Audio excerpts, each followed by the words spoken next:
I am extremely excited to welcome Jabari Asim to Politics and Prose to discuss his powerful new book, We Can't Breathe, on Black Lives, White Lies, and the Art of Survival.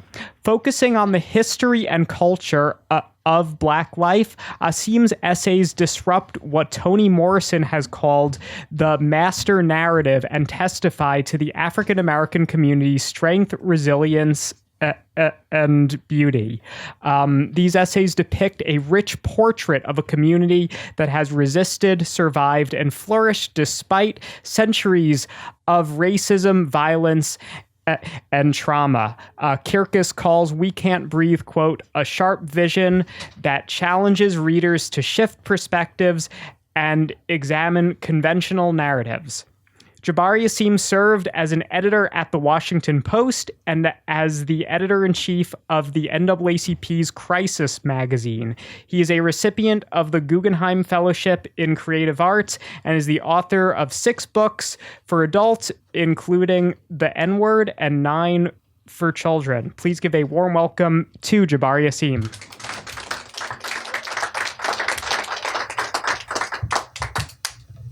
I'm long-winded, so I will need some water. If I could get some water, it'd be awesome. Thank you all for coming. As he said, it's a book of essays. We Can't Breathe is a book of essays. It's 8 essays. And so what I'm going to do is thank you. I'm going to read from sort of a hybridization of 3 of the essays. There's a lot of overlapping themes and subjects. So I'm not going to pause and say, this is from this essay. This is from. Hopefully, it will all blend in some weird and enjoyable way. But I'm reading the 3 essays that I've taken from are called "The Thing Itself," "The Elements of Strut," and "Getting It Twisted."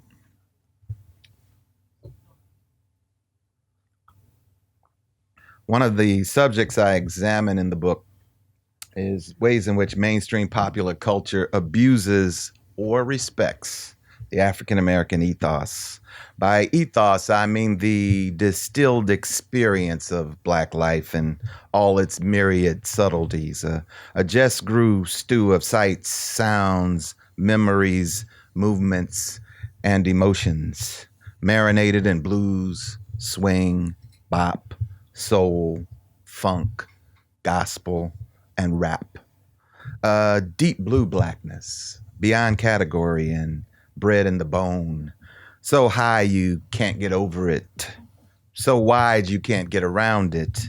So low you can't get under it. So insurmountable it would seem, thank you, that merely attempting to define it invariably diminishes it. The fact that Blackness can incorporate such things as technique, practice, and the conscious application of style, while simultaneously transcending all those things, makes it nearly impossible to pin down. As a result, it often infuses American life as more of a tantalizing abstraction than a concrete attribute, some intangible quality derived from Black people's history, not on this continent, but on this planet. Anyone who's seen the Norfolk State Marching Band, New Orleans Second Line, or 3 Black girls turning double Dutch knows what I mean.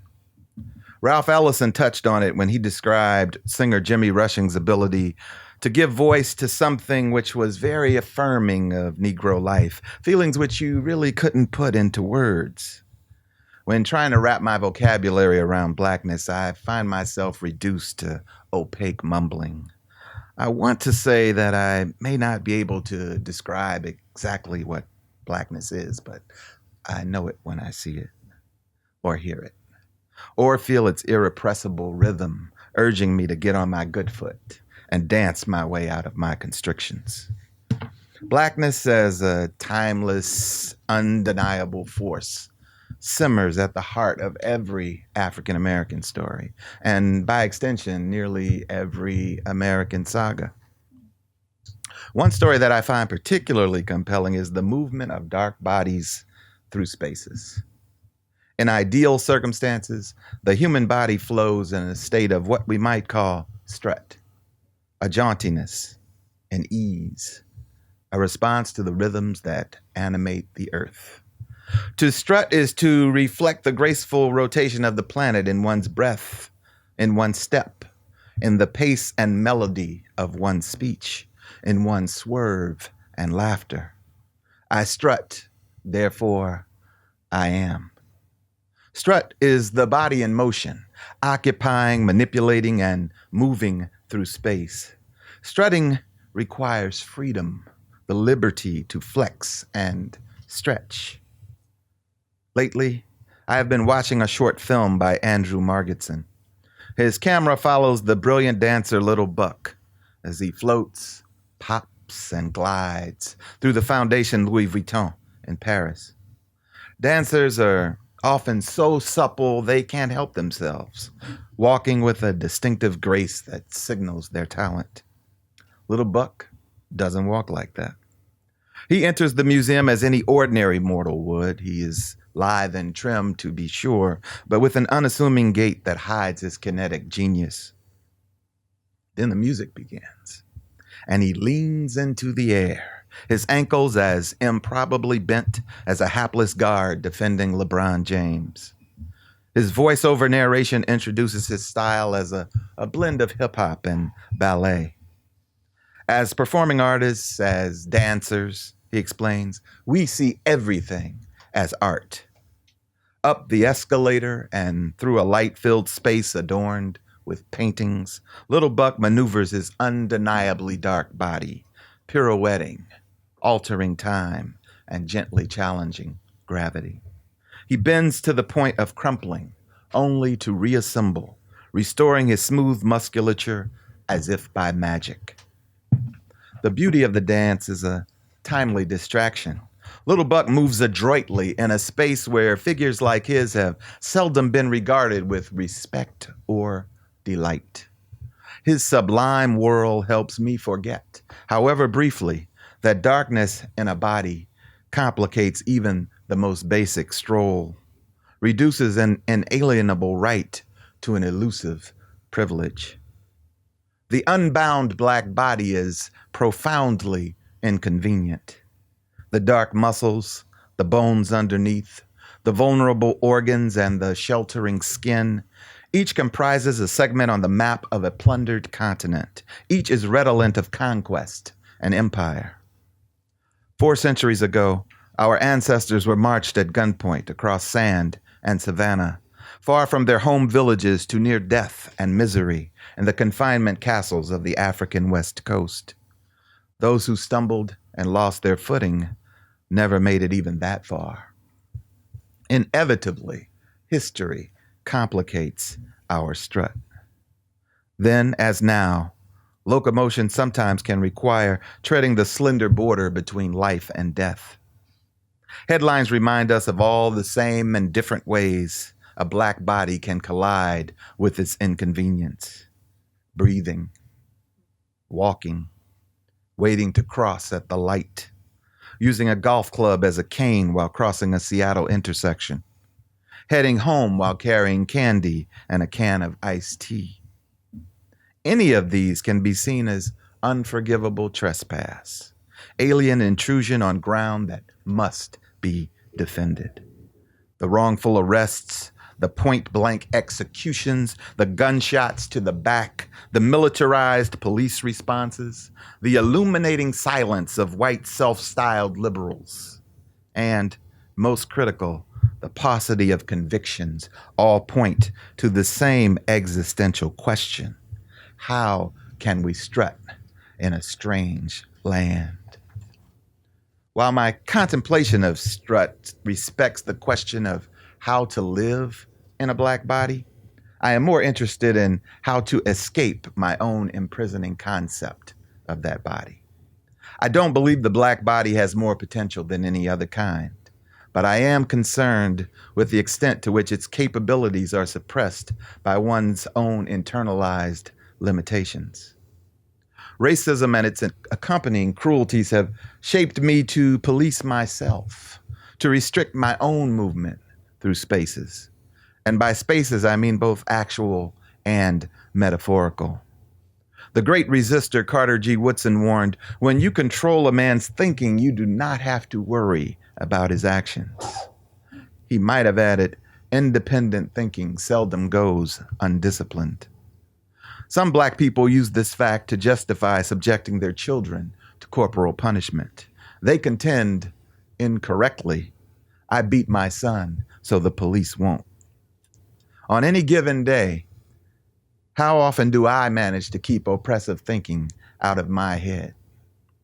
Am I ever free from an imagined white gaze? How often do I succumb to beating myself?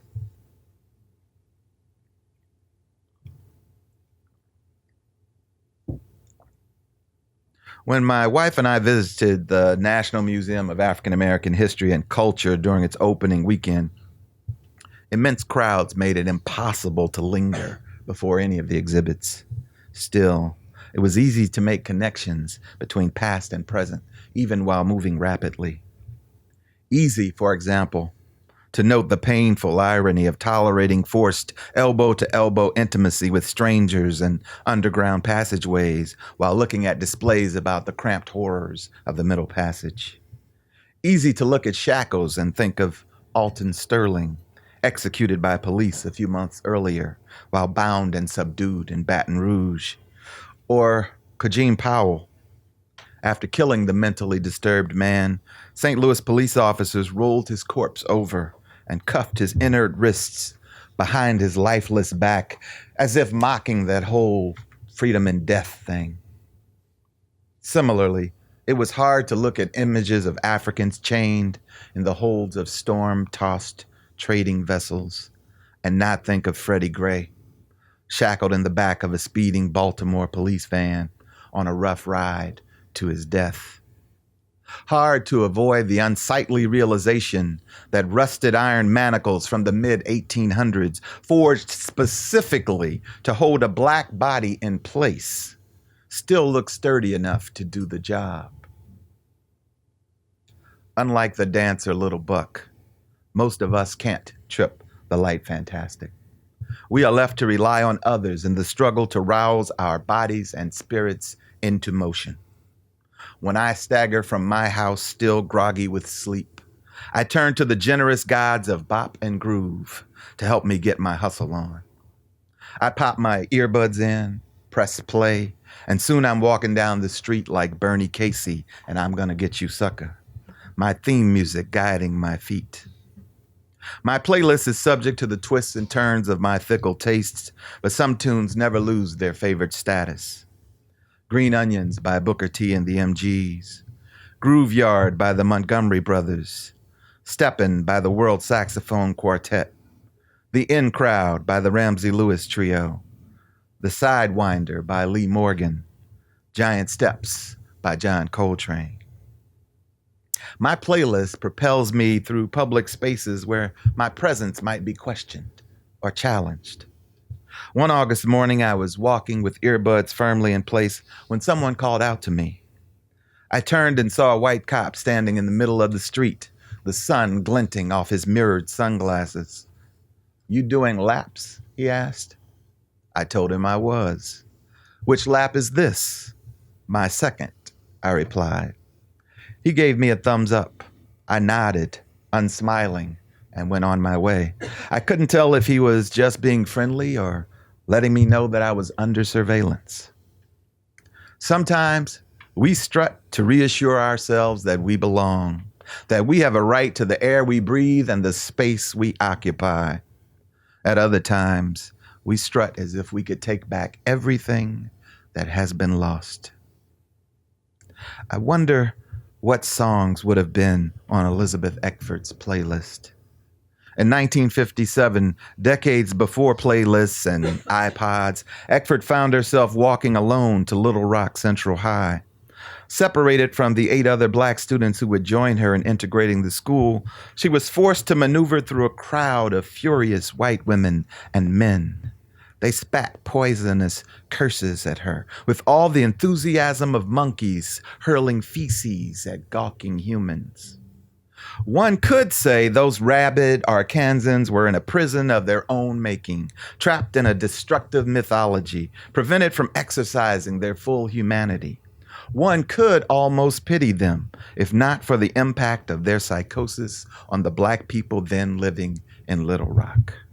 They could not sleep, eat, learn, or walk according to their own desires. I have long been intrigued by that famous photograph of Eckford strutting carefully through that corridor of shrieking flesh, her expression stoic, her books held close to her chest, her eyes hidden behind dark glasses. I'm amazed that she stayed on her feet, reached her destination with no bop or groove to drown out that loathsome chorus. In contrast to Little Rock, it was mostly men who pushed and shoved a young Black woman named Shia Nwanguma at a Louisville Trump rally in Kentucky in May 2016. Video footage shows her assailants jostling her and cursing her while Trump hollers, "Get out!" from the podium. Like the predators of Little Rock, the feverish Kentuckians can barely restrain themselves in their eagerness to inflict harm on a Black woman's body. In both incidents, nearly 60 years apart, a Black woman walked a solitary path with her life in danger, her own deportment a dramatic contrast to the uncivilized pack yelping and snarling around her. This is called strutting while holding body and soul together. Richard Wright successfully argued that the Negro was America's metaphor.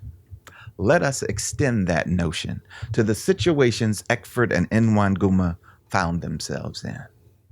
Their opponents, drunk on unfair advantage and absurdly imbalanced numbers, challenged their freedom to occupy, manipulate, and move through space. Indeed, their ability to take an independent step in any direction.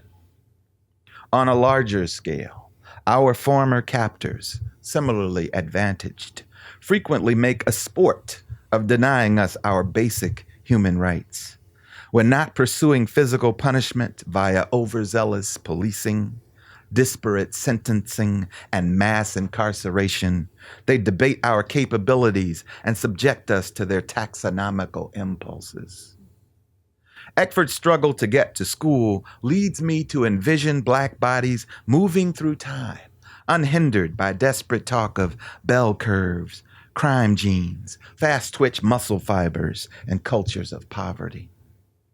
In such visions, I seek shelter from a white majority apparently inclined to limit us to a few options, glued to a slide like a lab specimen, working tirelessly on its behalf, comforting it with entertainment, caged up, silenced, or absent. While the narrowness of white desire can sometimes threaten to render our genuine selves invisible, it is also true that perceived Blackness is never unseen. The imagined Black presence boosts our population to impossible percentages, while placing us at sites of white dysfunction where we haven't deigned to tread. From Charles Stewart to Susan Smith to Scott Latin to Paul LePage, white people falsely implicating phantom Black perps is a durable American tradition. In Cicero, Little Rock, and other hotbeds of manic segregation, racial wilding was often the province of civilians, unlettered white men and unfulfilled white housewives acting out their frustrations.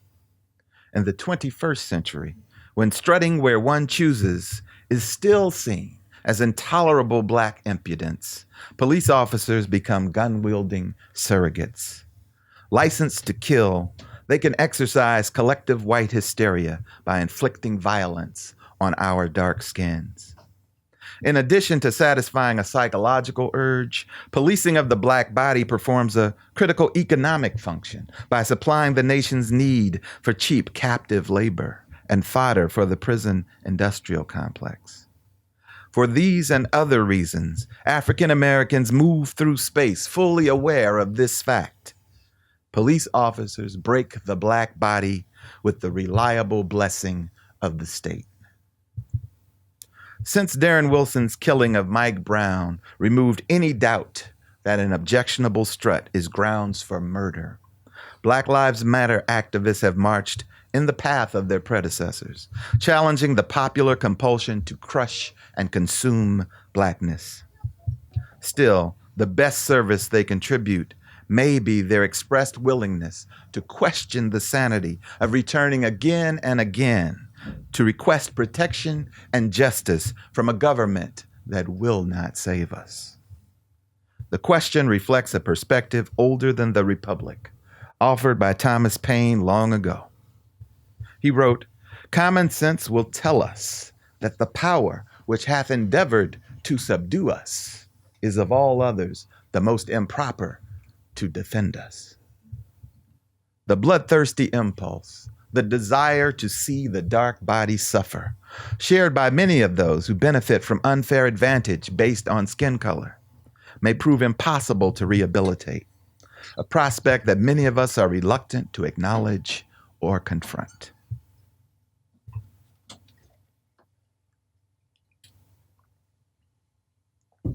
In 1975, I was wowed by a Broadway musical called The Wiz. There was much to admire in the brilliant, all-black reimagining of L. Frank Baum's classic. My favorite characters had no memorable lines, no crowd-pleasing solos. Instead of Dorothy, say, or the Scarecrow, I was drawn to the road. In Jeffrey Holder's Broadway Staging, the famous Yellow Brick Road was embodied by a quartet of golden, nappy-headed brothers who escorted the main characters on their journey to Oz. George Faison's choreography combined the exuberance of the cakewalk with the flashy footwork of a Jackson 5 performance. In the big screen version of The Wiz, produced 3 years later, director Sidney Lumet replaced the silent dancers with 26 miles of vinyl floor covering. The film's disappointing box office receipts can't be blamed on that single change, but it sure sapped the joy out of it for me. I think I found the road dancers appealing because they reminded me of those smooth operators who bopped through my St. Louis neighborhood. In big apple caps, bell bottoms, and platform shoes, they looked as if they'd leaped out of those men's fashion ads in the back of Ebony magazine. I thought men who looked like that were the epitome of cool. Free-range strutters whose knack for swagger extended beyond the block. Elegant and powerful, they were high-stepping, hip-dipping, masters of the slide, the glide, and the insouciant saunter. I imagined they could go anywhere, even to the white side of town, and return with their black bodies intact. It was a fantasy, I realized, a vision of a free black future that keeps us on our feet. Bodies in motion, we strut despite the persistent riddle of history hard at our heels. We strut toward a future that is neither clear nor promised. We strut with consummate style. We strut with surpassing grace. We strut, therefore. I've long been interested in what I call narrative combat, a war in which traditionally oppressed minorities battle for the right to frame their own narrative and to dispute majority claims regarding race, history, justice, morality, and even the nature of reality itself. My current project represents my latest foray into this centuries-long skirmish.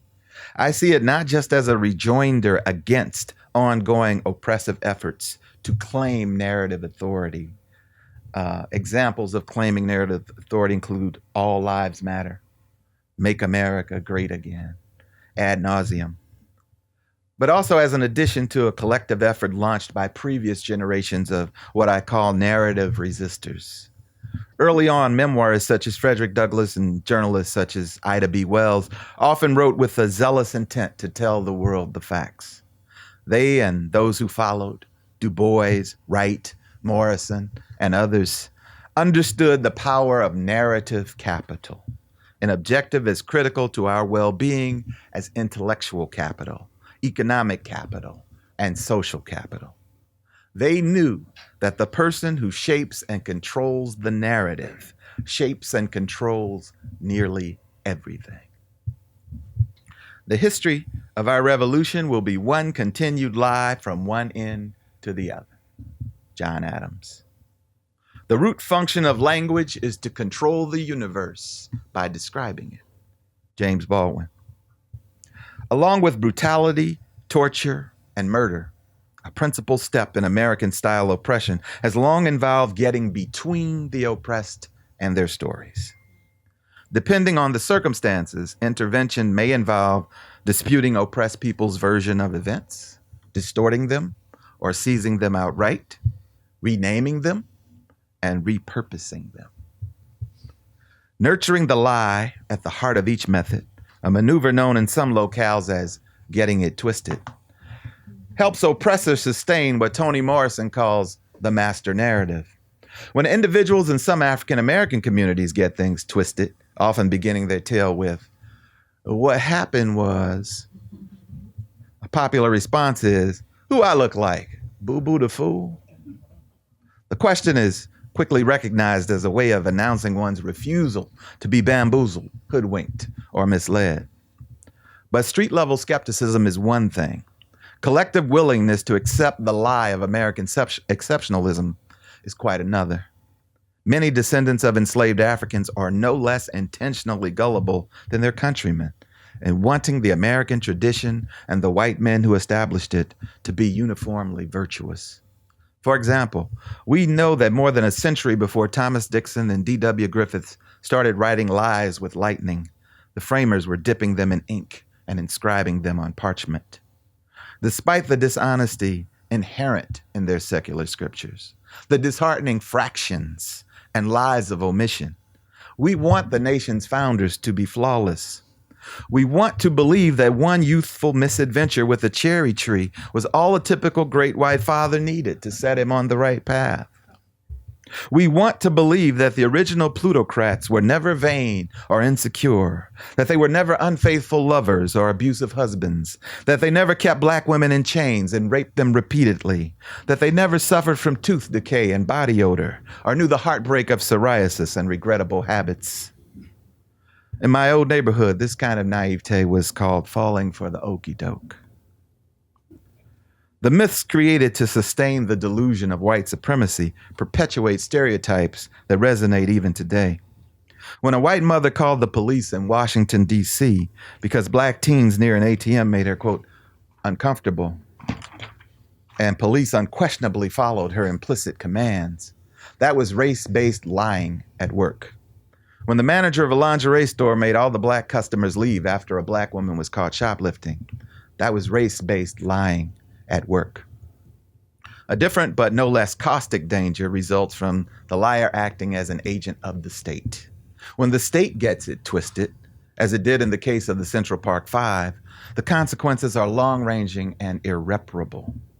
After a white woman was raped and beaten nearly to death in 1989, the Manhattan District Attorney's sex crime unit railroaded 5 innocent young black and Latino men into prison, each served between 8 and 13 years.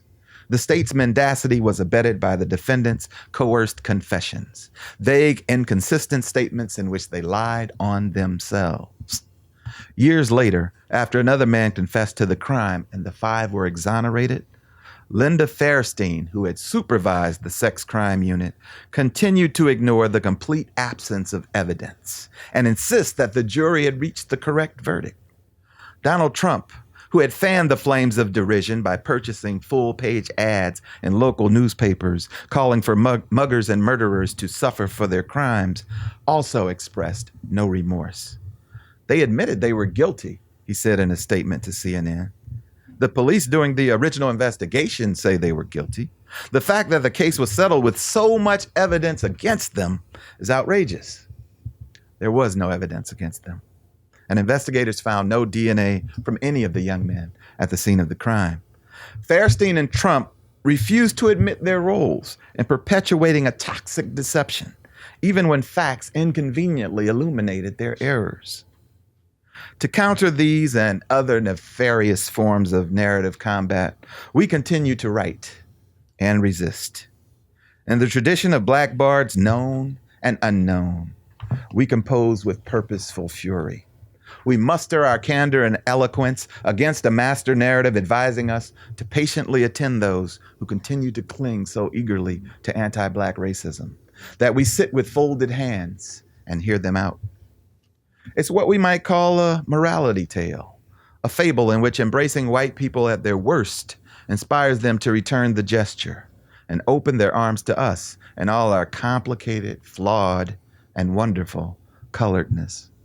The warmth of our newfound mutual affection will be so intense and contagious that it softens hardened minds and changes the direction of the American future. It's a story that requires a substantial suspension of disbelief, or it's simply another lie. Thank you.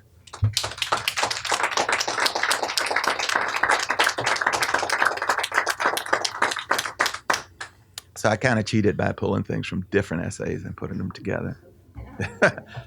So you know about more than one. But I welcome comments, questions. Hey, Kevin. Yep. So, folks, if you wouldn't mind just lining up at either of the two microphones, thank you.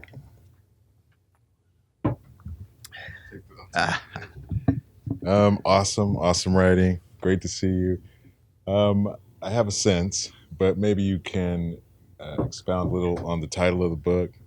Sure. And, you know, you've got these parallels 60 years apart or more than that years apart. So are we doomed?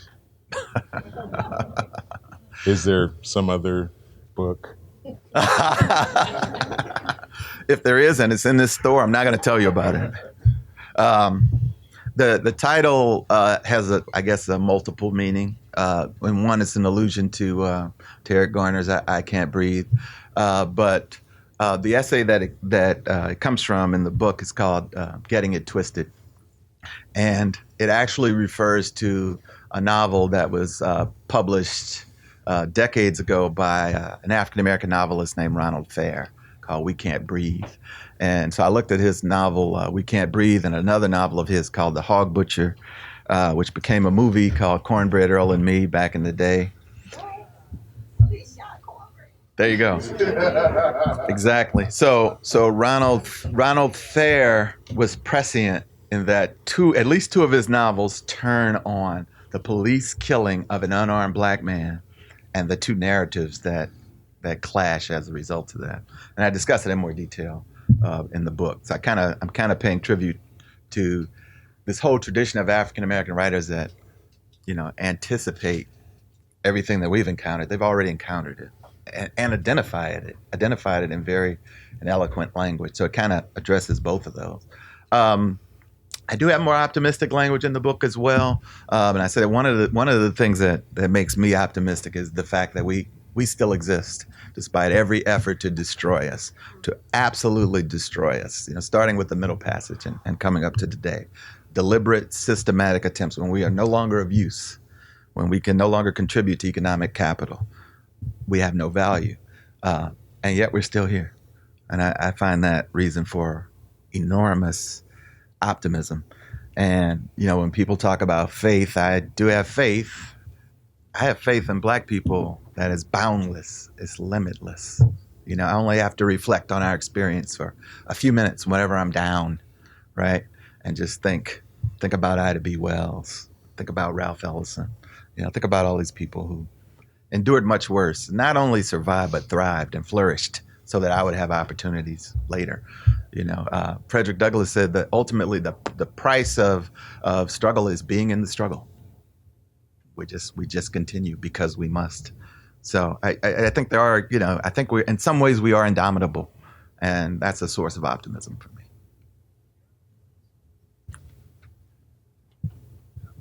Hey there. So I am really, really fascinated with this notion of competing versions of reality, of facts, of interpretation, of living through those experiences, and there being a continuum, or perhaps just an exact opposite of how people understand and take in reality.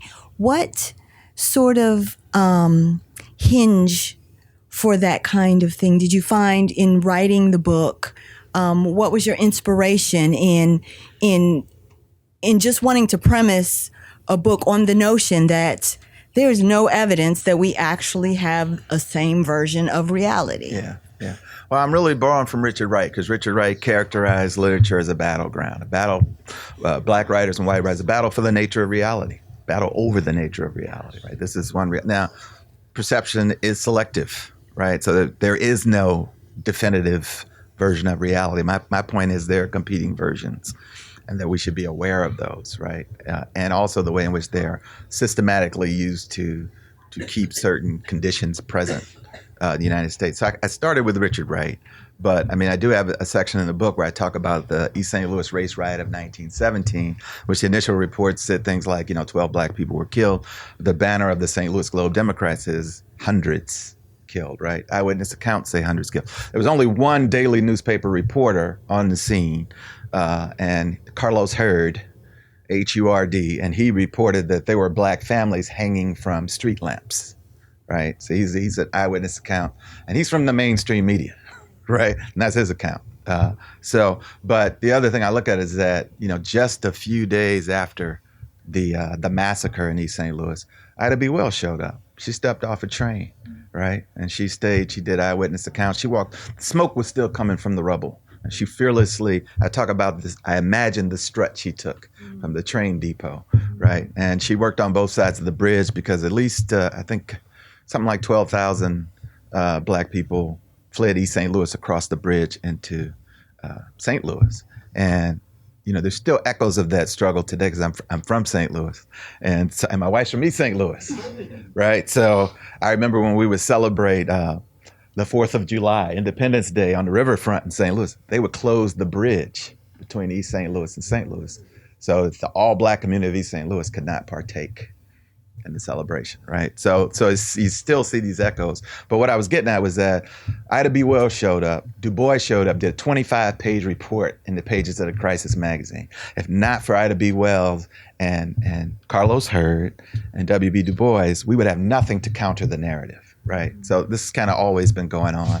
And I guess the other thing that I thought about, I've been thinking about this since George Holliday took the video of Rodney King being beaten, and we saw it. It was one of the first instances of videotape violence. And the official narrative, the state narrative, the policemen's union narrative was immediately, well, it only looks like that on the video, and it's not, you're not seeing what you think you're seeing, right? And so mainstream media is saying the policeman allegedly shot Walter Scott in the back, because the police report says Walter Scott wrestled with him, took his taser, overpowered him, frightened him.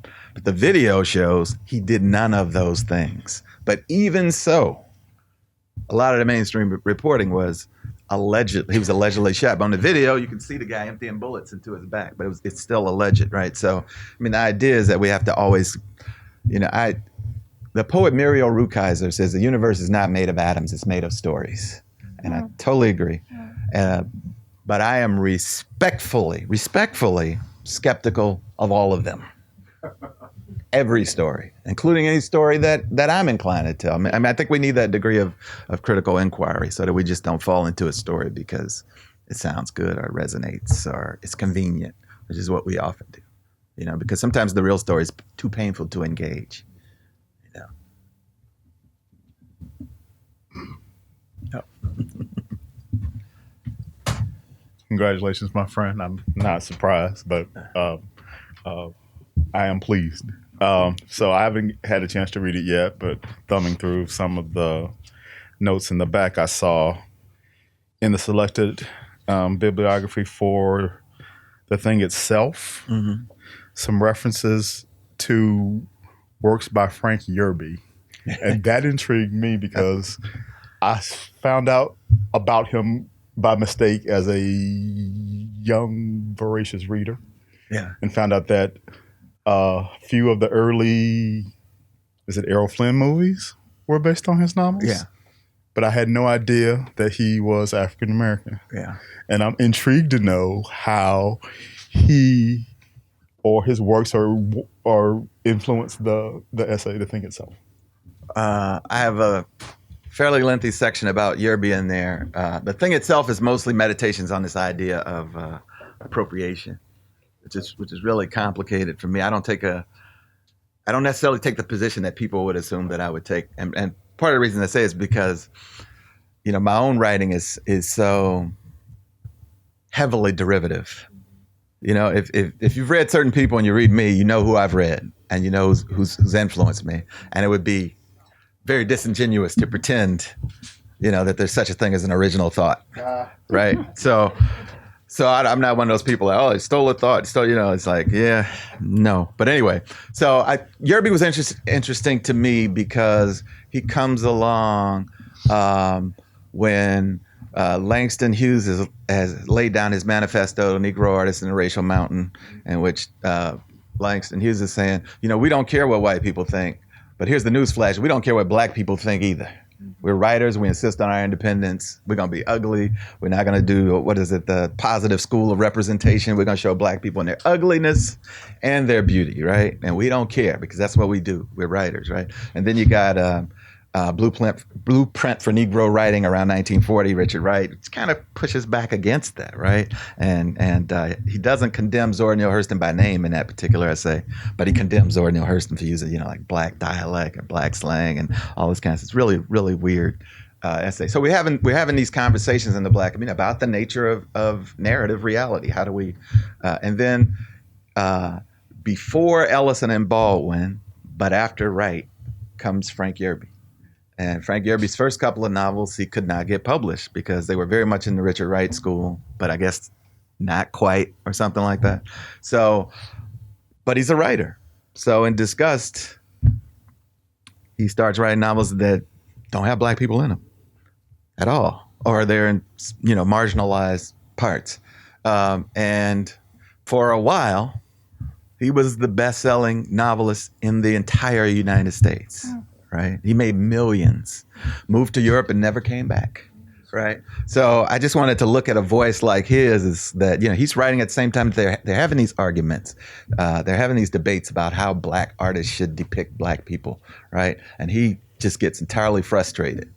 Says, I'm a really good novelist, In my opinion, he was not a really good novelist.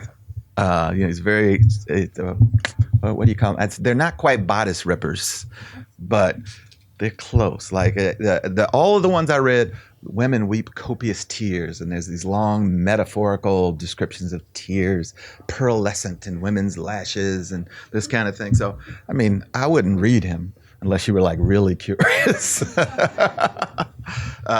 But to me, he's just an interesting figure to look at within this context of what's appropriation. And so I thought of him when I was thinking of the subject. And it gave me an excuse to write about him and to read a lot of his books. I just have to say this. What's funny about that? That he's the basis for these Earl Flynn, when you're talking about appropriation and sort of double consciousness thing. The Earl Flynn was a dance on the south side of Chicago. That's right. Yes. Hold on. We Are you going used to show to us? Will you show it? There it is. Yep. I have no idea. I just remember, and I remember getting older and thinking, I wonder, does Earl Flynn have any idea how we jam him at parties? Right. I had totally forgotten about that. Yeah. Yeah, it's a good point. So maybe there was something resonant. You should do that essay. I would read that. Yeah. He probably would have loved it, actually. From what I've read about Errol Flynn. Owning narrative capital. I really love that phrase. And I'm lucky enough to know two guys in the United States today, and there are many, but I think I only know really well two. And I think they're really flipping the script in a lot of ways. One is Trabian Shorters, who was Trabian. Do you really? Yes. Oh, yeah. Yes. Well, Trabian. Yeah. Trabian and I worked together for a long time here in D.C., and I just visited Trabian and Yatende and their twins a couple weeks ago in outside of Miami in Miramar. But the point being that his Be Me organization is all about asset framing particularly for the Black man. And they have beme.org has some wonderful stuff that all of us can easily access. Travian's own speeches, I think, are terrific. And the other person is the incredible Desmond Meade. I don't know him. Yeah, well, you will, because the state of Florida, as much as our hair is on fire at the moment, although all of those elections, all three, Andrew Gillum, Bill Nelson, and the agricultural commissioner. If you don't know Florida, then you won't realize how powerful the agricultural commissioner is. But all three are now in that, they're so close that they have to have recounts. So, and Gillum is back in the race. Right, And so anyway, but what really happened in Florida, and many of you may know, is the approval of number 4 on the ballot. And that is it's called the restoration of the rights of, and Desmond Meade uses the word returning citizens. Nice. Okay. Not ex-felons, Right. not ex-criminals, Yeah. et cetera, returning citizens. And it is such a powerful framing and reframing, I think. We're talking about, now this has existed in the Florida Constitution since the Civil War, since the end of the Civil War. So the rights never existed. Yeah, So when you say restoring them, they never were there. Yeah, it's like when the police say that after this investigation, we're going to restore trust in the police department. Yeah. We're actually going through that in the little town that I grew up in upstate New York, Saratoga Springs, with the police-involved death of a young man. I won't go into that, but that's exactly what they say after they lied about whether they ever did an investigation, and et cetera, et cetera. But I want to say about Desmond that I think his framing of the returning citizen, and Art Wallenstein in Montgomery County does this too, by the way, in the jail system, because he talks about these are folks, men and women, who are coming back to our neighborhoods. Right. They're not strangers. They Right. live next door. There are, they went to high school with our daughters or sons or whatever. Yes. But owning the narrative capital, that's what I really like. So in Florida, I'm sure the Republicans, it passed with 64% of the vote. For some reason, Trump supporters voted for it. Interesting. And I can only, when Desmond started this, and I met him in 2011, he was like one guy. People said it'll never happen. This will never happen. 1867 forward, okay? Right. And he was out there, and he eventually enrolled hundreds and thousands now of people who carried those petitions and who have fought for it. So 1.6 million people to be registered to vote. Yeah. So it's another mountain to climb. But I think your idea of owning narrative capital is just such a powerful, powerful idea. And Travian and Desmond are two people who are really doing that today. I appreciate you sharing that with us. Just to clarify, it's M-E-A-D. Is that his last name? Is that what you were saying? Meade, Yeah. Desmond, M-E-A-D-E. Okay. Yeah. Okay. He did a video thing yesterday, and I'm telling you, the poor guy, he's been hospitalized a couple times because, he's just going all out. He's got a wonderful wife and family, a lot of people supporting him. But I worry about him. Well, thank you. I looked at his work, and that was a really good example, returning citizens versus... That's exactly what I'm talking about. Yeah. And I will point out that when Travian did his book, mainstream media almost completely ignored it. Yeah. But it did get really good coverage in Crisis Magazine, thanks to Lottie Joyner, who's in the audience. She brought it to my attention. So thank you. That's there are people out there doing that work. Right. Yeah. Hope they have his book here, because Ben Jealous was the they edited it together. That's right. Yep. Together. Yep. Thank you for being, I came here for a whole, I had no idea of anything here, and I'm just visiting DC, and I'm so excited to be here tonight. Thank you. Thank you. Thank you. Hey. Hey, how's it going? Crisis Magazine in Crisis the house. Magazine. So, Jabari, I really like the section about strutting, about dancing, about the music, John Coltrane, and all those other people who were before my time that you named. I really like The Wiz. I'm not sure why it didn't get great box office. Well. Oh, but that's not the question. Yeah, okay. But I have some theories. I mean, you want to talk about it that. came in, you know, I watched it as a child I watched the reruns of it. Right. Okay. So, but my question was about what's going on today in terms of how your book fits into the state of the nation, where someone went into a Kroger and targeted African Americans, tried to get into a church, a black church first, but then, you know, found two shot into a Kroger, killing 2 African Americans. Then the 11 people who died in the synagogue, who were murdered in a synagogue. Then the bombs that were sent to critics of Trump all around. And so when we look at the state of the nation and what's going on today, let's talk about how your book fits within that, because it's just coming out. Thanks. Sure. Yeah. Well, one of the things I want to reorient or contribute to the reorienting of is the idea of the difficult conversation, right? So we talk a lot about, that's a phrase that's very much in vogue in institutions, college campuses, corporations, et cetera. We have to learn how to have these conversations across the divide, right? And so there's a couple of divides, I think, as I understand that framework. And one is people of color versus the white majority, that we need to have a conversation across the divide.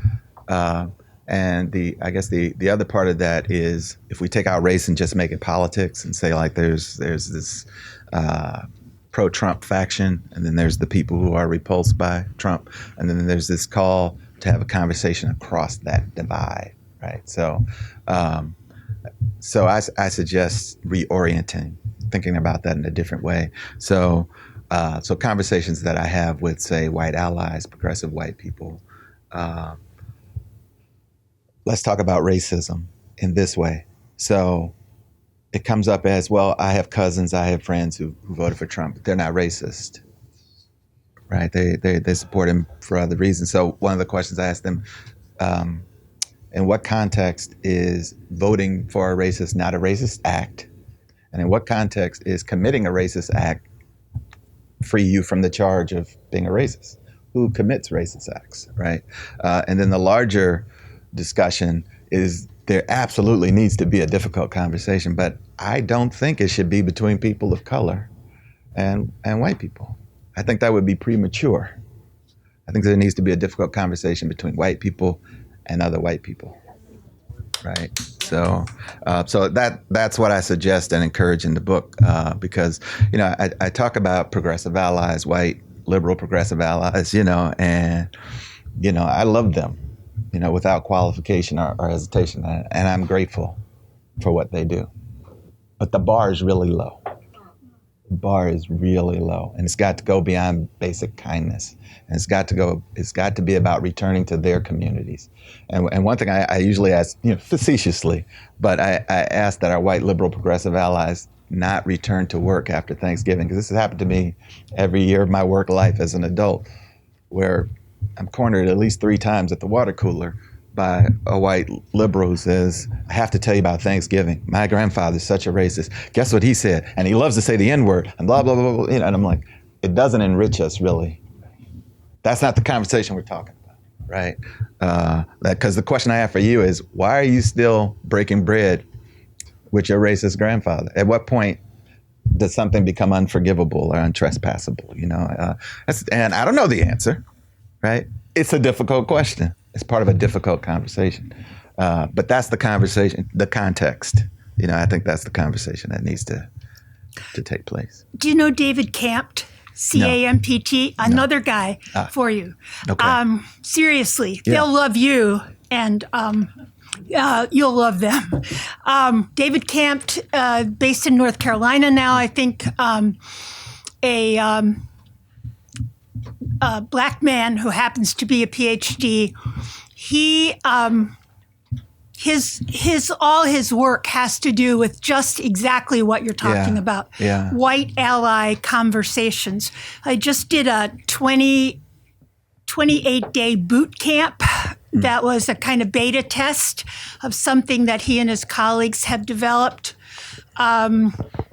If you go to his CAMPT, and I think I'm trying to. I think anyway, White Ally Boot Camp or the White Ally Handbook. He's got brilliant work, and it's available right now. He does a lot of gatherings around the country. He'll come and talk to groups, but his whole thing is, and I have a mixed family, okay? And his whole thing is, don't drag your mixed family into this. Yeah. Look at your skin. Yeah. You are I'm not. going to cut you off really quick because we only have a couple more minutes. So I want to make sure everybody who has a question gets to ask a question. If you want to chat more while you're signing, Sure. that would be fine. Good point. And one thing, one point I wanted to make about those difficult conversations and the role of Black people in facilitating them, I think that should be limited, personally. The other thing, situating the book in a certain context, it's going to reach white, liberal, progressive allies. That's what's it's not going to reach.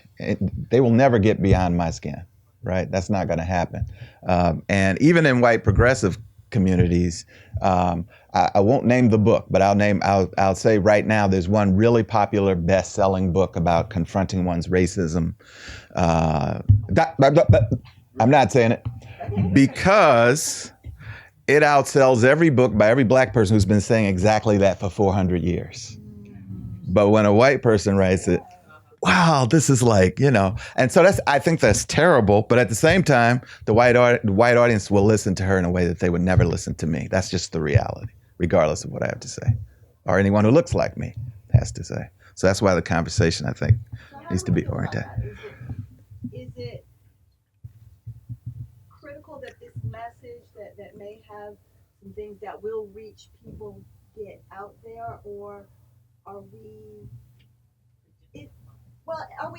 Do we continue? Do we just have license to take offense that I've been telling y'all, like, as a writer, we've been telling y'all this shit for like ever. Yeah. I mean, we say that all the time. There was a thing going around Facebook the other day. It said something like, Black journalists have been calling Trump a white supremacist since the beginning. Why didn't we listen? So I posted and said, what do you mean we? What do you mean? So, yeah. Okay. So we have time for one more question. If anyone wants to get up to the microphone to ask. Just I'm interested. Have you read Edward Said? Some Edward Said, Orientalism. Yeah. Yeah. What do you think of his other narratives? I think he makes good points. He would be on that list of names of writers I would suggest that we need to read and critically engage.